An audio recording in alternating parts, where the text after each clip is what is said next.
एक अदीब की बीवी ने उससे कहा, आप बहुत किताबें लिखते हैं, आज मेरे लिए भी कुछ लिखें, फिर मानूंगी कि वाकई आप अदीब हैं। उसने लिखा, मेरा जादुई घर। मैं, मेरी बीवी और बच्चे एक जादुई घर में रहते हैं। वो अपने कपड़े मैले कुचैले उतारते हैं जो अगले ही दिन साफ सुथरे हो जाते हैं। वो अपने जूते स्कूल और ऑफिस से आते ही इधर उधर उतार देते हैं।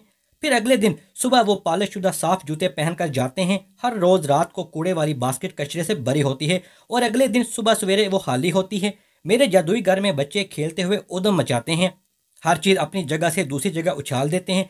खाने की चीज़ें बखेर देते हैं, लेकिन अगले ही लम्हे हर शय अपनी असली जगह और बिखरी चीज़ें अनदेखे हाथों से सिमट कर घर फिर से साफ सुथरा हो जाता है और इनके खेलों का सामान अपने अपने बॉक्स में तरतीब से रख दिया जाता है। हर रोज़ मेरे जादुई घर में मेरे बच्चों और मेरी पसंद के मुख्तलिफ खाने बनते हैं। मेरे जादुई घर में हर रोज़ करीबन 100 बार मामा मामा कहा जाता है। मामा, नाखून तराश कहाँ है? मामा, मेरा होमवर्क मुकम्मल करवाएं। मामा, भैया मुझे मार रहा है।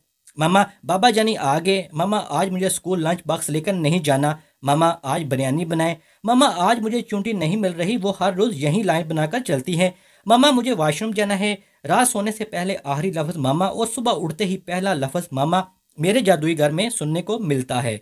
यकीनन कभी भी कोई इस जादूनुमा घर की तरफ मतवज्जो नहीं हुआ होगा, हालांकि ये जादूनुमा घर हर किसी के पास है और ना ही कभी किसी ने इस घर के जादूगर का शुक्रिया अदा किया होगा।